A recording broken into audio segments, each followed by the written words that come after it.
Mpendwa mtazamaji na msikilizaji, popote ulipo na kusalimu. Ujambo? Anayezungumza nawe ni Senior Pastor Mutuma. Ningependa wakati huu kushirikiana nawe katika kujifunza unabii wa kitabu cha Danieli sura ya 2. Ni unabii ambao watu wengi wanatamani kujua, lakini kwa neema ya Mungu amenifunulia unabii huo nikaweza kuelewa maana yake. Kwa hivyo kabla hatujaingia kwenye fundisho hilo, ningependa tuombe. Baba, kwa jina la Yesu, naomba niongoze ili ninapofundisha juu ya fundisho hili ambalo lilikuwa ni siri kubwa uliomfunulia Mfalme Nebukadneza, na Danieli akaweza kueleza maana yake. Baba, unabii huo unapaswa kueleweka na kila mtu ili aweze kuelewa juu ya mambo yajayo au juu ya marejeo ya Yesu.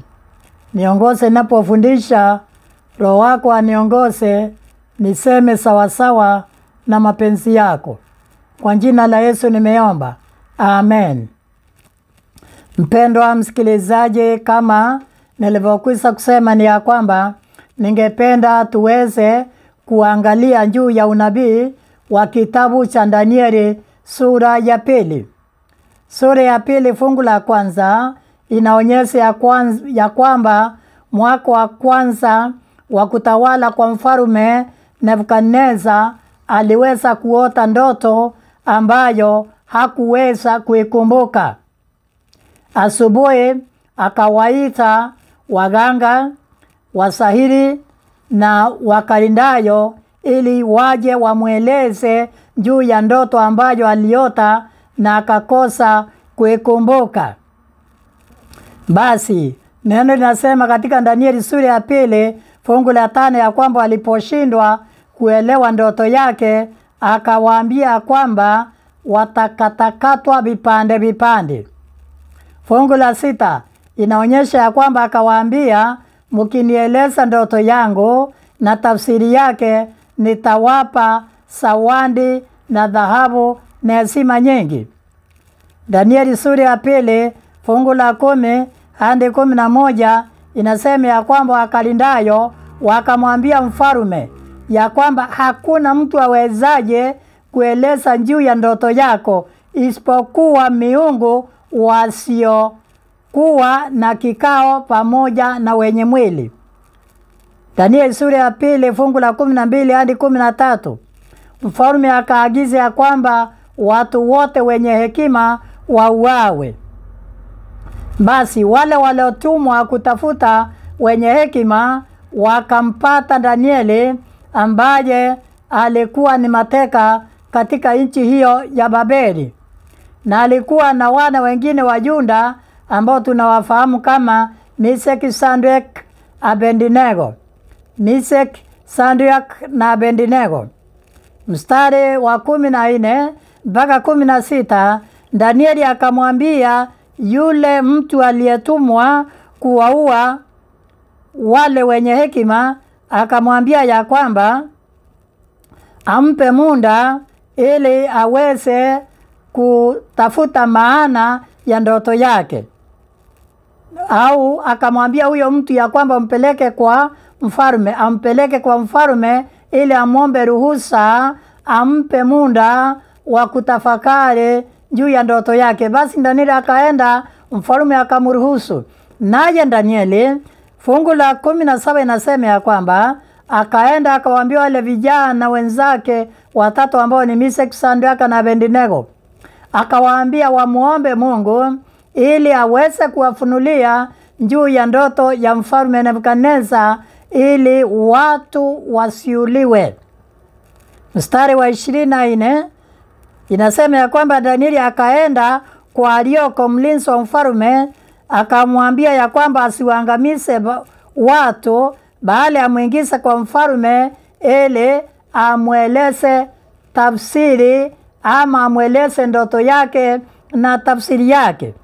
Basi Arioko ambaye alikuwa ni mtu aliyekuwa anatumika na mfalme kutumwa ama kama askari, akampeleka Danieli kwa mfalme ili kumweleza maana ya ndoto yake. Danieli sura ya 2 fungu la 25 hadi 28. Basi Arioko mlinzi wa mfalme akamuingiza Danieli kwa mfalme,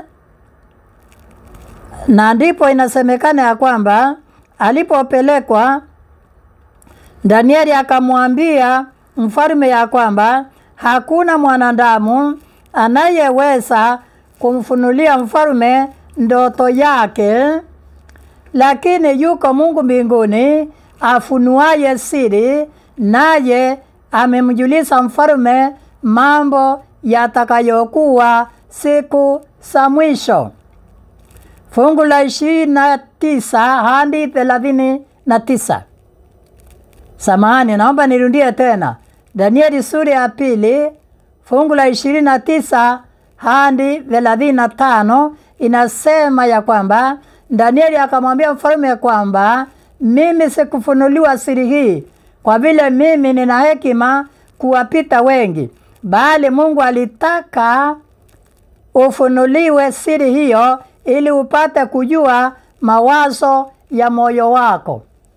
Mfalme wakati aliota ndoto alikuwa na mawazo mengi ambao yaliusumbua moyo wake.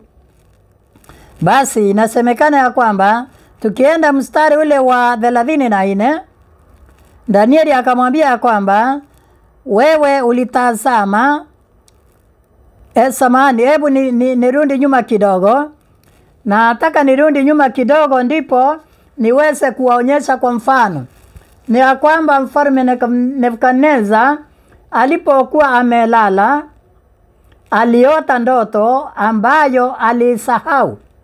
Ndoto hiyo nabii Danieli akafunuliwa na Mungu, akamwambia kwamba katika ndoto yako uliota ukaona sanamu ya mtu aliyegawanywa sehemu 4. Kisha ukaona njiwe likaja likapiga ile sanamu ikavunjika vipande vipande. Sasa naomba hata kama picha hii si kubwa, naomba uiangalie. Picha ndiyo hiyo. Ama sanamu ambayo mfalme Nebukadneza alionyeshwa katika ndoto yake. Ndiyo hii mnaiona. Basi hapa akamwambia kwamba kichwa sanamu hiyo ilikuwa ni sanamu mfano wa mtu. Sanamu mfano wa mtu. Kichwa chake akamwambia kilikuwa kimetengenezwa na dhahabu. Ndio. Akamwambia kwamba kifua chake na mikono, hapa kutoka kwenye bega kwenye mikono, akamwambia kwamba kulitengenezwa na fedha. Hapa palikuwa pametengenezwa na dhahabu, toka hapa mpaka hapa ni fedha. Alafu akamwambia ya kwamba tumbo lake na viuno vyake ni vya shaba. Kutoka hapa mpaka hapa ilikuwa imetengenezwa na shaba. Kwa lugha ya Kemero, shaba ni Edruthia. Na Wamiri wale wa pande za Igembe na Tigania wanasema Mauro. Basi akamwambia ya kwamba hapa penye miguu mpaka hapa palitengenezwa na chuma. Na akamwambia hapa napo, hapa penye vindole palikuwa ni chuma na nusu undongo. Kumbuka chuma na undongo haviwezi kushikamana. Akamwambia kwamba aliona njiwe, hili njiwe. Akamwambia aliona njiwe ambalo alikuchongwa na mikono ya mwanadamu, likaja likaipiga hii sanamu, ikavunjika vipande vipande. Alafu kienda fungu 34 inasema akamwambia nao katazama hata njiwe likachongwa bila kazi ya mikono ya mwanadamu, likaipiga ile sanamu, ikavunjika vipande vipande. pamoja vikawa kama makapi ya viwanja vya kupepetea. Upepo ukavipeperusa hata pasionekane mahali pake. Na liwe njiwe lililoipiga hiyo sanamu likawa mlima mkubwa, milima mikubwa likaijaza dunia. Akamwambia kwamba lile njiwe lililoipiga sanamu, akamwambia kwamba njiwe hilo liliweza kuwa kubwa likajaza dunia yote. Basi tukienda mstari wa 36 hadi 45, Danieli akamwambia mfalme kuwa kile kichwa cha dhahabu ni yeye. Kichwa hiki akamwambia ni yeye. Akamwambia kichwa cha sanamu hiyo kilichotengenezwa na dhahabu, akamwambia ni yeye. Na akamwambia ya kwamba lakini baada yako kutakuja ufalme wa pili. Sasa hebu hapa niwaeleze kwa kifupi na kwa urahisi mno. Ni ya kwamba kichwa hiki kilisimamia ufalme wa Nebukadneza. Kumbuka, Nebukadneza alikuwa ni mtawala wa nchi iitwayo Babeli. Na mfalme huyu alitawala Babeli mwaka wa 603 mpaka mwaka wa 331. Naomba nirudie. Alitawala nchi ya Babeli. Nani? Nebukadneza. Alitawala nchi ya Babeli kuanzia mwaka wa 603 mpaka mwaka wa 531 kabla ya Kristo, ama BC.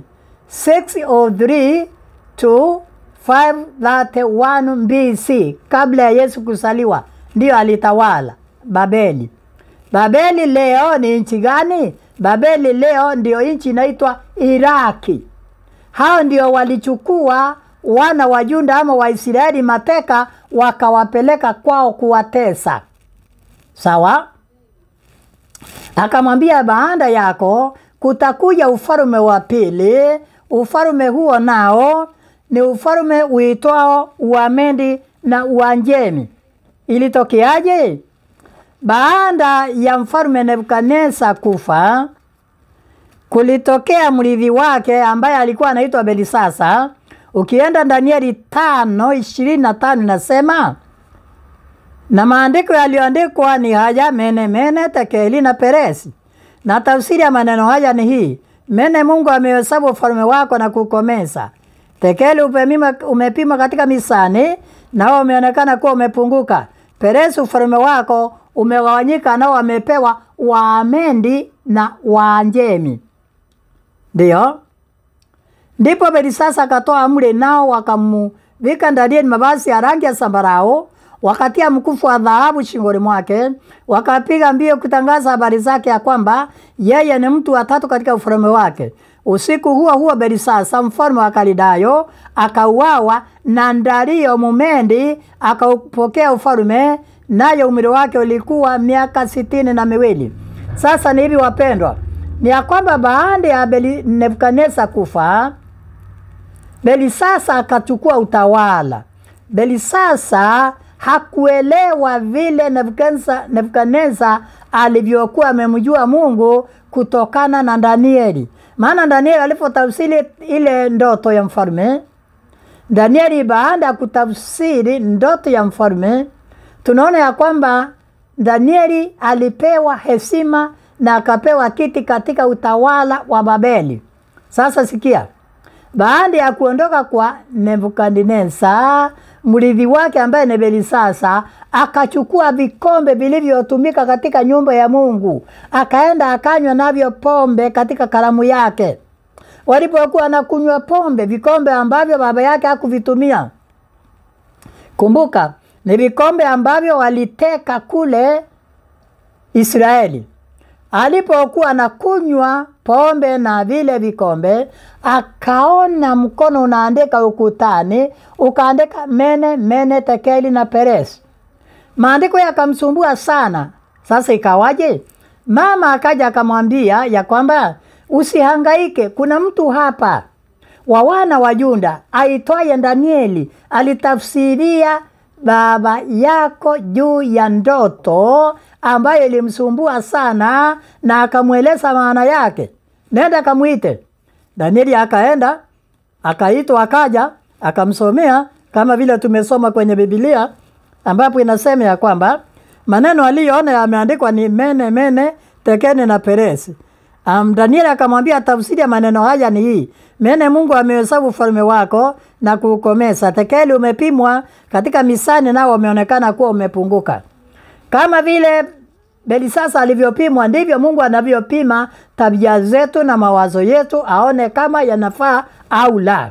Sasa sikia mpendwa, inasemekana usiku huo huo Belisasa akauliwa na mtu aitwayo Dario. Dario kwa Kiingereza ni Darius, aliyetawala Uamedi na Uajemi. Je, leo Uamedi na Uajemi ni nchi gani? Ni Irani. Irani ambayo naona inapigana na Waisraeli. Haikuanza vita sasa, lakini kumbuka nyakati zile Uamedi na Uajemi ama Irani iliwatesa Waisraeli. Sasa sikia. Kwa hivi sasa hapa, kutoka hapa mpaka hapa ni mfano wa ufalme wa Uamedi na Uajemi ambao nimewaambia leo ni Irani. Sasa utawala huo nao ulitawala kuanzia lini?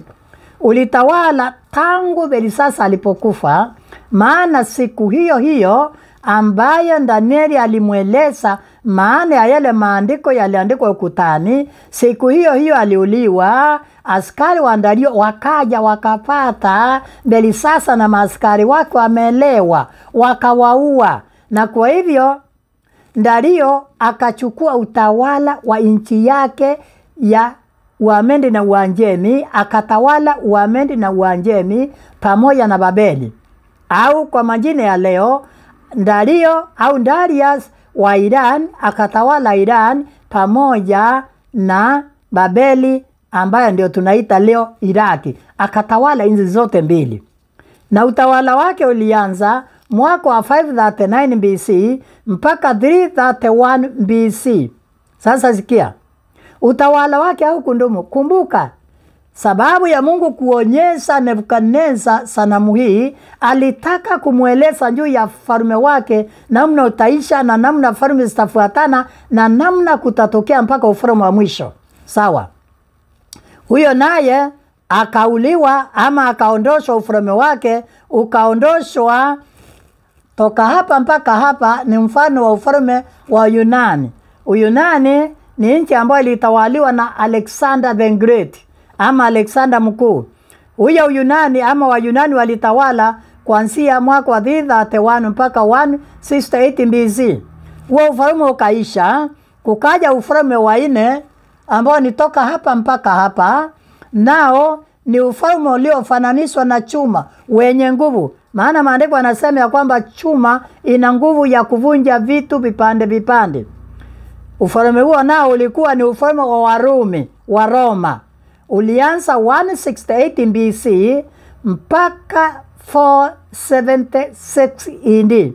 Ulitawala takriban karibu miaka 600 ama zaidi. Huo ndio utawala ambao ulitawala miaka nyingi. Kumbuka, hata Yesu alizaliwa katika utawala huo wa Warumi ambao ulikuwa unatawaliwa na Julius Caesar. Baada ya Julius Caesar kufa, mwanawe Augustus Caesar akaja kutawala. Wakati Yusufu na Mariamu walioana, akatangaza watu waende wakajiandikise, ndiposa Yusufu na Mariamu wapange kwenda kujiandikisa, ndipo Yesu akasaliwa kule kwenye holi la ng'ombe. Sasa nikipupisa habari hii ni ya kwamba akaambiwa, lakini hapa chini chuma na udongo vilikuwa vimechikana. Maana yake nini? Hapa chini kwenye vindole vya miguu silikuwa ni sawa na falme 10 za Ulaya, ambazo ni mojawapo ni Germany, France, Great Britain, Switzerland, Spain, Portugal, Italy. Alafu kulikuwa na mataifa matatu ambayo yaliondolewa, mpaka sasa hajatajwa, yalimezwa na falme zingine. Lakini nyakati hizo yalikuwa ni Heruli, Vandals na Ostrogoths. Sasa Danieli akamwambia Nebukadneza ya kwamba hapa falme hizi hasitasikana. sawa na vile udongo na chuma haviwezi kushikana. Ndio unaona kwamba kunakuwa na vita katika dunia, watu wanajaribu kuunganishwa, inasindikana. Farume zinashindwa, yani wanashindwa, wanaunganishwa. Umoja wa Mataifa unatafuta kuunganisha watu ambao wanapigana mpaka inakuwa ngumu. Mfano, angalia Russia. Angalia Russia. Russia imekuwa na shinda kubwa sana, ambapo imekuwa inapiga majirani. Naona. Sasa wapendwa, nataka niwaambie sasa, angalia Israeli na Irani nao wanapigana. Sasa wapendwa, lakini ukweli ni ya kwamba haitawezekana kuunganisha dunia yote kuungana. Sasa itakuwaje? Itakuwaje? Kile kitakachokuwa ni ya kwamba Danieli akaambiwa ya kwamba, akamwambia Nebukadneza, uliona jiwe likae likapiga sanamu. Jiwe hili nalo ni nini? Ndio nataka tuangalie. Mstari wa 24. Sio 24. Danieli sura ya 2 44 inasema, nataka hapa mpendwa ndio nimalizie na hapa, inasema na katika siku za wafalme hao Mungu wa mbinguni atausimamisha ufalme ambao hautaangamizwa milele, wala watu wengi hawataachiwa enzi yake, bali utafunja falme hizi zote vipande vipande na kusiharibu, nao utasimama milele na milele. Na kama vile ulivyoona ya kuwa jiwe lililochongwa mlimani bila kazi ya mikono, na ya kuwa lilivunja kila chuma na ile shaba na ule udongo na ile fedha na ile dhahabu, basi Mungu aliye mkuu amemjulisha mfalme mambo yatakayokuwa baadaye, na ndoto hii ni ya hakika na tafsiri yake ni thabiti. Ndipo Nebukadneza mfalme akaangua kifundifundi, akamsuhudia Danieli, akatoa amri wamtolee Danieli sadaka na uvumba.